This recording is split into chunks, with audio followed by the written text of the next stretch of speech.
नमस्कार, दैनिक साथी के डिजिटल प्लेटफॉर्म पर आपका स्वागत है।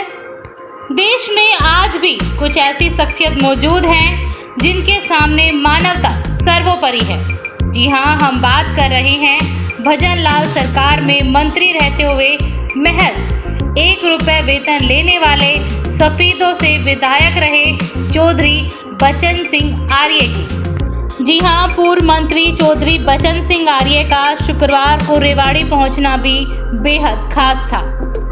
जब कुछ दिनों पहले पूर्व मंत्री चौधरी बचन सिंह आर्य को रेवाड़ी के गांव लाधुवास में 5 युवकों की सड़क हादसे में दर्दनाक मौत की सूचना मिली तो उनका दिल बुरी तरह से पसीज गया। आर्य समाजी चौधरी बचन सिंह आर्य सो नहीं पाए।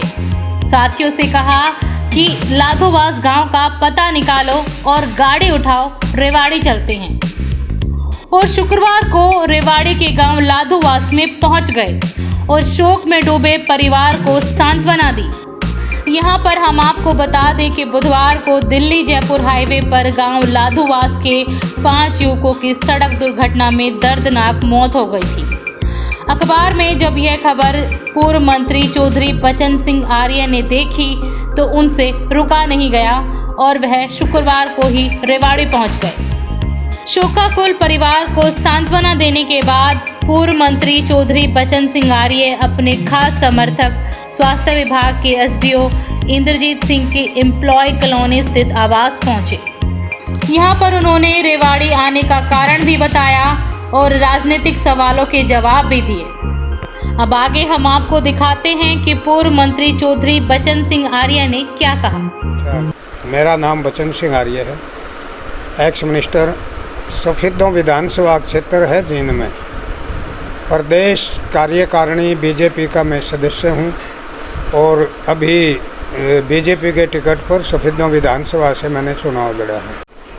सर, आज आप लाधुवास गए थे, मतलब आप पानीपत से यहाँ आए, क्या कारण था और आखिर क्या जरूरत आ पड़ी थी आपको लाधुवास में आने की? जैसे कि आप सभी को मालूम है कि एक भयंकर दुर्घटना यहाँ पर लाधुवास गांव में रेवाड़ी में हुई है। मैं सुबह ही पानीपत मॉडल टाउन में अपने निवास पर बैठा हुआ अखबार पढ़ रहा था तो एकदम से मैंने 5 बच्चों के फ़ोटो दिखाई दिए कि लाधुवास गांव में 5 बच्चे जो 18 से और 22 साल की उम्र के ही थे और एक्सीडेंट में अचानक मृत्यु होगी। मेरा दिल भर आया उनके चेहरे में देखता रहा और लिखा हुआ था कि किसी का भी इतना भयंकर एक्सीडेंट था कि धड़ के साथ किसी का सिर भी नहीं बचा था। तो मेरे से रुका नहीं गया और मैं जब भी लेटता बैठता सोता भोजन करता या संध्या उपासना में बैठता तो उन बच्चों के ऐसे चित्र दिखाई देते कि उनके माता पिता, उनके रिश्तेदार जिनने पैदा किया, उनकी क्या स्थिति होगी। तो मैं अपने साथियों के साथ कि मैं जाकर के, मेरा कोई परिचय नहीं था ना इस गांव में मैं पहले कभी आया है। जैसे मैं मंत्री रहा हूं, विधायक भी रहा हूं, उसके बाद में भी रहा हूं, तो हरियाणा में सब जगह जाने का तो मौका मुझे मिला है नए और पुराने नेताओं के साथ, मगर इस गांव में कभी नहीं आया था, मेरा कोई परिचय नहीं था। मानवता के आधार पर कि मैं दुख साझा करूँ और उनके साथ मैं आज सभी जगह में बैठ कर के आया हूँ, परिवार के सभी लोगों से बैठा हूँ।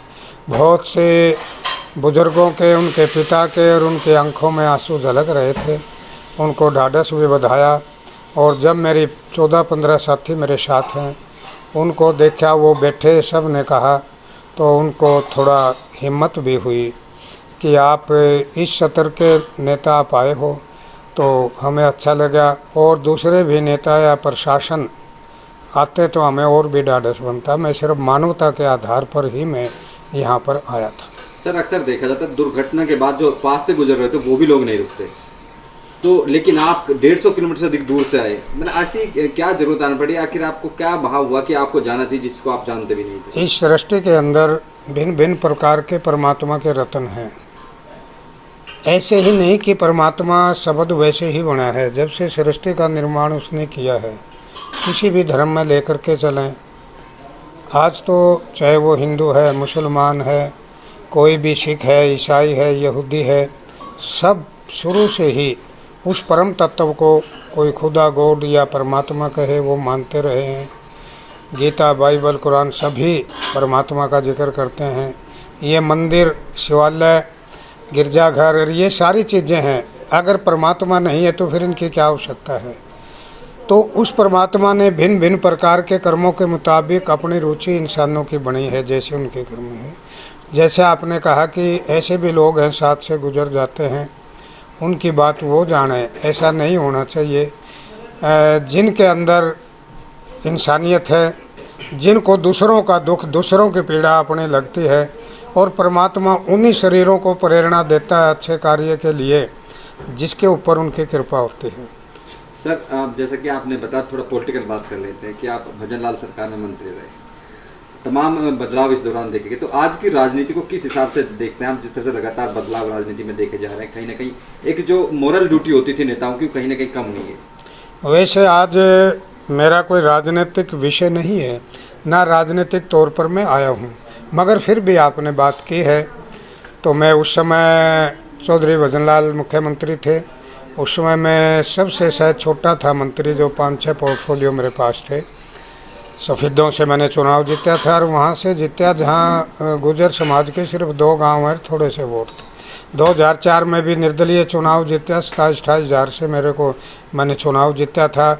10 साल तक भूपेंद्र हुड्डा की सरकार में भी मैं रहा हूँ और उसमें भी अच्छे काम हुए, अब भी अच्छे कार्य हो रहे हैं। ये बात इंसान के और आदमी के अपने व्यक्तित्व के ऊपर है, उसकी ईमानदारी के ऊपर है। उस समय भी अच्छे लोग थे, आज भी अच्छे लोग हैं। आप श्री रामचंद्र जी के समय का आप देखेंगे, त्रेता युग के, उस समय अगर राम थे तो रावण भी थे, द्वापर में अगर कृष्ण थे तो कंस भी थे। आज भी अच्छी तरह के लोग हैं। आज भी देखते हैं मुख्यमंत्री है मनोहर लाल खट्टर जी, चाहे विपक्ष कोई कुछ भी कहता रहे, मैं खाली उनकी बढ़ाई के लिए बात नहीं कहता, मगर एक बात तो आती है कि हरियाणा का मुख्यमंत्री मनोहर लाल एक ईमानदार व्यक्ति है। बेईमानी की बात उन पर कोई कह नहीं सकता, क्षेत्रवाद की बात उन पर कोई कह नहीं सकता। ये भी मुख्यमंत्री हैं। बहुत से के ऊपर अपना एक अलग अलग व्यक्तित्व होता है। आज भी धर्म को मानने वाला, धर्म मतलब मानवता, धर्म खाली ये नहीं है कि किसी उसमें आगे वो अच्छे बुरे कर्म, आज भी अच्छे हैं, पहले भी अच्छे थे, हर ज़माने में अच्छे थे, आगे भी अच्छे बुरे होते रहेंगे अपने कर्मों के मुताबिक। तो ऐसी कोई बात नहीं। राजनीतिक आदमी आज भी बहुत ईमानदार हैं और भ्रष्ट भी हो सकते हैं, और पहले भ्रष्ट भी थे और ईमानदार भी थे, सदा होते रहे, सदा होते रहेंगे। सर आप कांग्रेस में भी रहे हैं, तो कांग्रेस का क्या भविष्य देखते हैं जिस तरह से लगातार उठक पटक चल रही है कांग्रेस में? मैं क्योंकि कांग्रेस की बात तो वही जाना है, क्योंकि मैं तो बीजेपी में हूँ, उनसे कोई बात नहीं, राम राम नमस्ते सभी से है। जैसे मैं नई उम्र में था उस समय कांग्रेस ही थी, हमारी बहुत से लोगों की गिनती बहुत बढ़िया ढंग से थी। मैं आपकी नॉलेज के लिए, कोई बढ़ाई के लिए नहीं बताता, बड़ी उमंग थी कि भ्रष्टाचारी नहीं होना चाहिए। वजीर बन गया 34 साल की उम्र में, मैंने एकदम से कहा कि मैं तनख्वाह नहीं लूँगा। और एक बचन सिंह आर्य एक ऐसा मंत्री था उस टाइम उस मंत्रिमंडल में, ईमानदार लोग बहुत थे, ऐसा नहीं, मगर मेरा मन नहीं मानना। प्रेस में भी आता था कि 1 रुपया ही लेता है। मेरे सेक्रेटरी ने कहा कि 1 रुपये पर तो एक किसी भी मंत्री को साइन तो करना ही पड़ेगा, तो मैं 1 रुपया लेता था, अच्छा भाई ले लूँगा, ये मेरा वेतन कहीं और लगा दो, किसी ज़रूरतमंदों के लिए लगा दो। मैं आर्य समाजी व्यक्ति हूँ, मुझे कोई दिक्कत नहीं है, नीचे भी सो जाता हूँ, कोठे में भी एक कमरा मेडिटेशन का बनवा लिया था। भाई अपने बेड का खर्चा क्या न करो, मैं नीचे ही सोने का आदि हूँ, मुझे आनंद आता है। और ये अपने उस पर डिपेंड है। आज भविष्य की बात जैसे कहते हैं, इसमें भी जो लोग टिके हुए हैं, कांग्रेस में भी बहुत अच्छे लोग हैं और बीजेपी में भी बहुत अच्छे लोग हैं। जहाँ तक इनके भविष्य की बात है तो ये तो इनकी पार्टी जाने, इनके नेता जाने। मुझे इतना लगता है कि मैं मुख्यमंत्री जी के कार्यों से प्रभावित हूँ, और मुझे लगता है कि दोबारा फिर तीसरी बार सरकार आएगी बीजेपी की। इतने अच्छे कार्य कर रहे हैं, जो सार्वजनिक कार्य इतने अच्छे हैं, सरकार आएगी। मैं तो बल्कि चाहता हूं कि मुख्यमंत्री भी मनोहर लाल जी ही बने। सर आपने कहा कि आपने मंत्री रहते हुए 1 रुपया लिया, एक बड़ी बात है, कहीं ना कहीं एक मैसेज भी था। आज जिस तरह से बड़े बड़े भ्रष्टाचार के मामले सामने, तो आपने 1 रुपया लिया। आम आदमी पार्टी भी इसी एंगल पे कहीं ना कहीं राजनीति करती है, तो आम आदमी का फ्यूचर क्या मानते हैं हरियाणा में आप? मुझे ज़्यादा इसके बारे में पता नहीं, वो तो वही जानते हैं, क्योंकि अभी तक ज़्यादा उनका है नहीं। वो लगे हुए हैं कि गुजरात में चुनाव है, हिमाचल प्रदेश में चुनाव है, कि हम वहाँ पर करें। मगर मैं इतना ही कहना चाहूँगा कि दिल्ली का कल्चर कुछ और है पंजाब का कुछ और है, हरियाणा का जैसे मध्य हरियाणा कुछ है, आपके मैं रेवाड़ी में बैठा हूँ, रेवाड़ी नारनौल इधर का कुछ है, हमारे उधर जा कर के आप करनाल से आगे अम्बाला यमुनानगर चले जाए तो कुछ और है। हरियाणा मुझे लगता नहीं कि वो आम आदमी पार्टी की विचारधारा का सिस्टम हो, बाकी मैं भविष्य में क्या होगा वो परमात्मा ही एक जानता लास्ट है। क्वेश्चन, किसान आंदोलन के दौरान देखा गया कि भाजपा से नाराज थे किसान, खासकर आपके मध्य जो हरियाणा की बात कर रहे हैं, तो आपको नहीं लगता जो चुनाव है पिछली बार भी पूर्ण बहुमत से भाजपा की सरकार नहीं बन सकी, तो आप क्या देखते हैं किस तरह से ये रहेगा? समय बहुत बलवान है। मोदी जी ने नए कानून जो बनाए थे या पूरे पार्लियामेंट ने विचार करके कृषि विशेषज्ञों से, तो हमेशा यही रहा कि वो किसान हित में है, क्योंकि वो अहित क्यों चाहेंगे किसी का। मगर फिर भी जब किसानों ने, खासकर आप ठीक जैसे में ज़्यादा सड़कों पर बैठे थे, सिख समाज के लोग भी ज़्यादा सड़कों पर बैठे हुए थे, तो मगर जब मोदी जी को लगा कि किसान ये नहीं चाहता, तो कितना बड़ा बड़प्पन है। अक्षमा बड़न को चाहिए छोटन को उत्पात, क्या विष्णु का घटा जो भृगु मारी लात। एक ऐसे तपस्वी प्रधानमंत्री मोदी जी ने सार्वजनिक तौर पर कहा कि हम समझाने में कामयाब नहीं हुए अपने भाइयों को, मैं फिर भी माफ़ी मांगता हूँ। और हरियाणा का किसान ऐसा है कि एक बार कितना ही कोई नुकसान कर दे, उसकी फसल में भी कोई बात हो रही हो, अरे एक बार नुका दे गलती होगी माफ़ी कर दो, तो ये नाराज़ नहीं होते, सारी नाराज़गी भूल गए। जैसे सिख समाज भी था, अब हरियाणा का सिख क्यों नाराज़ होगा।